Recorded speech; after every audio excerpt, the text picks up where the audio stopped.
Hi అండి. ఈరోజు మనం పాలకూర గోంగూర కలిపి పచ్చడి చేసుకుందాం. ఇందులో మనం చింతపండుకు బదులు గోంగూర యూజ్ చేసుకుంటున్నాం అనమాట. గోంగూర వల్ల జనరల్గా చాలా యూజెస్ ఉంటాయి. ఐరన్ కంటెంట్ బాగా పెరుగుతుంది, బ్లడ్ పెరగడానికి బాగా యూజ్ అవుతుంది. గోంగూరతో మనం ఎప్పుడైనా సరే మెంతులు, అల్లం, ధనియాలు ఈ కాంబినేషన్ వేసుకుంటే ఫ్లేవర్ బాగుంటుంది. మెంతులు అయితే పర్ఫెక్ట్గా మ్యాచ్ అవుతాయి గోంగూరకి.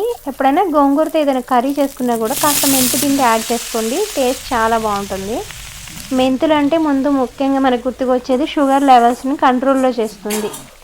అయితే షుగర్ పేషెంట్స్ ఎవరైనా కూడా మెంతుల్ని పెరుగులో నైట్ నానబెట్టి మార్నింగ్ తీసుకున్నా కూడా మ్యాక్సిమం ట్యాబ్లెట్స్ యూజెస్ అవ్వకుండా, అంటే మనం ట్యాబ్లెట్ యూజ్ చేయకుండా కూడా షుగర్ని కంట్రోల్లో ఉంచుకోవచ్చు. కాకపోతే మీరు డాక్టర్ ప్రిస్క్రిప్షన్ తీసుకొని ఇది ఫాలో అవ్వండి. కానీ 100% పనిచేస్తుంది ఇది షుగర్ పేషెంట్స్కి మెంతులు అనేది.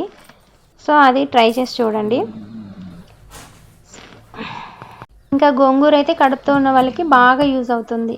ప్రెగ్నెన్సీ టైంలో మనకి బ్లడ్ బాగా ఎక్కువ కావాలి కదా, 10 పాయింట్స్ కన్నా ఎక్కువ ఉండాలి, 11 పాయింట్స్ అలా ఉండాలి, 9, 8 అలా ఉంటే బ్లడ్ పర్సంటేజ్ తక్కువ ఉందంటారు. కాబట్టి వాళ్ళైతే ఎక్కువ తీసుకుంటే చాలా మంచిది.